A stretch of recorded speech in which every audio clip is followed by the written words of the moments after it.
पत्तल में कटहल की सब्जी गिरी, बिया थोड़ा टाइट था।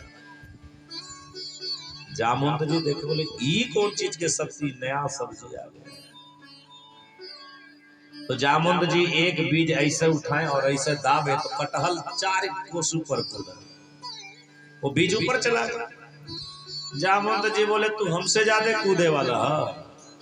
तो जामुन जी कटहल की बीज पकड़ने के लिए उछल पड़े। बंदर भालू ने कहा हमारे मालिक की आदेश हो गई है कि बीज उछालो कूदो पकड़ो। सब बंदर भालू यही लगे करने।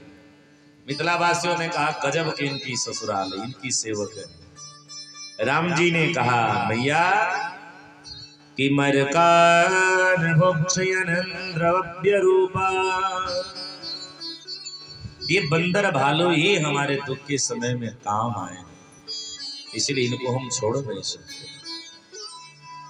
और हमारे भगवान श्री राघव जी ने करी है क्या?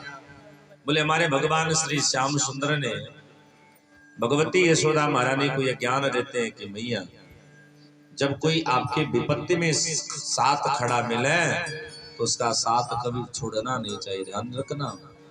जो व्यक्ति अपने विपत्ति के सहायक व्यक्ति का संपत्ति आने के बाद उसकी साथ छोड़ देता है, ऐसे व्यक्ति को नरक की ही प्राप्ति होती है।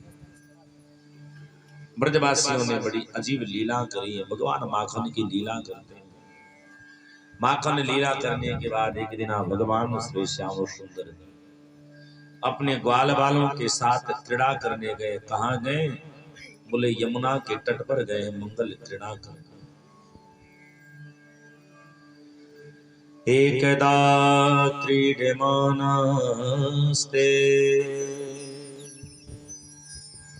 रामाध्या गोपदारका कृष्णो मृदं भक्षितवानिति मातृन्यनन्यवेदयन्। एक दिन भगवान श्री श्याम सुंदर अपने ग्वाल वालों के साथ यमुना तट गए हैं खेल करने के लिए। और खेल खेल में भगवान श्री श्याम सुंदर ने करी है क्या? बोले खेल खेल में भगवान श्री श्याम सुंदर ने एक मिट्टी का टुकड़ा उठाया और तुरंत अपने मुख में रख ली है। अब तो जैसे भगवान श्याम सुंदर ने मिट्टी का टुकड़ा अपने मुख में रखा, ब्रजवासी कहने लगे मैया ओ यशोदा तेरे लाला ने मिट्टी खा ली है। यशोदा जी गई हैं, कन्हैया की कान पकड़ी है और कान पकड़ कर कहनी क्यों रे लाला तेने मिट्टी खाई है? कि कस्माद मृदम बंदात्म आत्मनम भवान भक्षितवानरः बदन्ति तावका योते कुमारास्ते कृज्ययो जयम्। मैया यशोदा जी ने कहा क्यों रे लाला तूने सचमुच मिट्टी खाई है? कन्हैया ने कहा किसने कहा? बोले ये ब्रजवासी कह रहे हैं और ब्रजवासियों के साथ साथ बलदाऊ भी कह रहे हैं। क्यों तूने मिट्टी खाई है? कन्हैया बोले भैया मैंने कोई मिट्टी नहीं खाई। भैया ने कहा बाकी सब झूठ बोले तू ही सत्य बोल रहा है। कन्हैया बोले मैया अगर तुझे मेरी बात पर भरोसा नहीं है तो मैं जो कहता हूं वो सुन। कि नाहं भक्षितवान् सर्वे मिथ्या विशंसिनः। ये जितने ग्वाल बाल हैं ये सबके सब झूठ बोल रहे हैं। मैया अगर तुझे मेरी बात पर भरोसा नहीं है तो तू कह मैं अपना मुंह खोल दूं, तू मेरे मुंह को देख ले तब तो तुझे भरोसा हो जाए। भगवती यशोदा जी ने कहा पर कोई बात नहीं। अब तो जैसे भगवान ने मुंह खोली है, कन्हैया की मैया ने कान पकड़ी है, जैसे मुंह खोली है तो भगवान ने अपनी वैष्णवी माया को बढ़ावा दिया है और वैष्णवी माया मैया यशोदा की आंखों पर आई है। मैया क्या देख रही हैं कि भगवान श्याम सुंदर के मुख में संपूर्ण ब्रह्मांड का दर्शन हो रहा है। ज्योतिष चक्रम जलम तेजो नभस्वान विदयेन च वैकारिकार इंद्रियाणि मनोमात्रेण गुणास्त्रया। संपूर्ण ब्रह्मांड भगवान के मुख में ही दर्शन हो रहा है। अरे केवल ब्रह्मांड का दर्शन नहीं हो रहा है, मैया ने क्या देखा कि मैं भी कन्हैया के मुख में ही बैठी हूँ और बाकी मैं कान पकड़ करके उसको डांट रहा। मैया डर गई। मैया बोले बेटा जल्दी से तू अपना मुख बंद कर ले, क्योंकि तेरे मुख में लग रहा है कि कोई भूत प्रेत बैठ गया। भगवान ने वैष्णवी माया को हटाया है और पूर्व जन्म की कथा सुनाई है। बोले मैया द्रोणो बशूनाम प्रवरो धराया स्वभार्यया। ये हमारी यशोदा और नंद बाबा कौन है? बोले पूर्व जन्म के द्रोण और बसु नामक यदुवंशी हैं और इन्होंने भगवान को बड़ी भजन करी है, भगवान को प्राप्त किया। करो सुनना, कृष्ण जन्मोत्सव में कृष्ण जी के चरित्र में दो लोगों को भगवान सुख दे रहे हैं, एक मनु और शत्रुपा। मनु शत्रुपा कौन है? श्री वसुदेव और देवकी मैया। मनु कौन बन करके आए? वसुदेव। और शत्रुपा कौन है? बोले देवकी मैया। लेकिन द्रोण और बसु कौन है? बोले द्रोण और बसु श्री नंद बाबा और यशोदा मैया है, जो भगवान की अनन्य भक्त है। इन्होंने भगवान को पुत्र के रूप में केवल प्रेम मांगा है, इसलिए भगवान मैया यशोदा के गर्भ में तो नहीं आए हैं, लेकिन भगवान यशोदा के ही पास अपनी पूरी बाल लीला करी।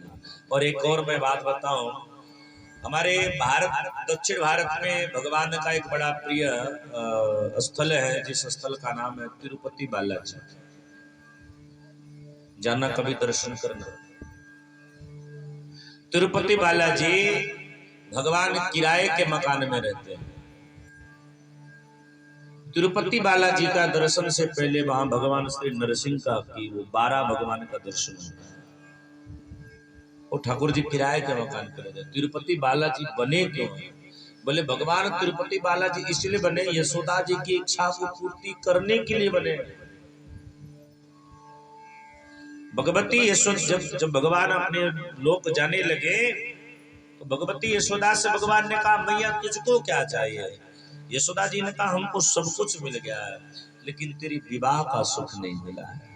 कन्हैया बोले मैंने 16,108 विवाह करी है। यशोदा जी ने कहा लेकिन मैं किसी में तो सम्मिलित नहीं हो पाई। भाई कोई बेटा लव मैरिज कर ले तो उसकी माँ को क्या सुख होगा? बेटे का आनंद, विवाह का। भाई बेटे के विवाह में माँ थोड़ी नाच कूद लेती है, यही तो उसका सुख है। बाकी तो फिर झंझटे झंझट आरंभ हो जाता है। यशोदा जी ने कहा मुझे तेरी 16,108 बहुएं तो हैं, लेकिन तेरे किसी भी विवाह में मुझे सम्मिलित होने का अवसर नहीं। भगवान बोले तब? बोले कलयुग में मैं तेरा विवाह देखना चाहती हूँ, मैं तुझे दुल्हा के रूप में सजाना चाहती हूँ। भाई भगवान तिरुपति जी बने और ठाकुर जी की पत्नी नीचे आती है। वो आपको तिरुमला पर्वत से नीचे आना पड़ेगा, तब भगवती महामैया का दर्शन प्राप्त होता है। वो विवाह करने आते हैं। तो ठाकुर जी उस समय कोई धन नहीं था, इसलिए वहां भगवान व्यापारी बन गए। वो व्यापारियों के भगवान है। वहां हुंडी चलती है। पिछले वर्ष हम गए थे, हमने दर्शन करी, बोले वहां हुंडी चली जाती है। लोग मानने वाले आते हैं, हमारे घर बेटा हो जाए तो बेटे के बराबर हम वहां धन चढ़ाएं। तेरी भक्ति पर प्रसन्न होकर के मैं ही तेरा बालक बनकर के आया हूं, मैं ही तुझे सुख दे रहा हूं, मैं ये बतलाना चाहता हूं। यशोदा जी ने कहा अगर मैं तुझे अपना भगवान मान लूंगी फिर मेरे अंदर वो भक्ति भावना नहीं। हमारे सामने अगर ठाकुर जी प्रकट हो जाए और हम उसको अपना मित्र मान करके उसकी सेवा कर रहे हो और अचानक हमको पता चल जाए कि वो हमारे भगवान हैं, तो क्या मित्र वाली फीलिंग आएगी? बोले कभी नहीं आ सकती है। यशोदा जी ने कहा फिर मेरे मन में कहीं ऐसी भावना ही ना रहे कि तू मेरा भगवान है। कन्हैया बोले तो कौन सी भावना चाहिए? यशोदा जी ने कहा मेरे मन में तो केवल यही भावना रहे कि तू मेरा बेटा है। कन्हैया ने स्वीकार करी और आगे भगवान बड़ी प्यारी लीला करते हैं। कन्हैया ने कहा भैया ये कोई मिट्टी नहीं है, ये मेरा प्रसाद है। तीर्थ में कभी भी जाइए ना प्यारे, ये ध्यान में रख करके जाइए।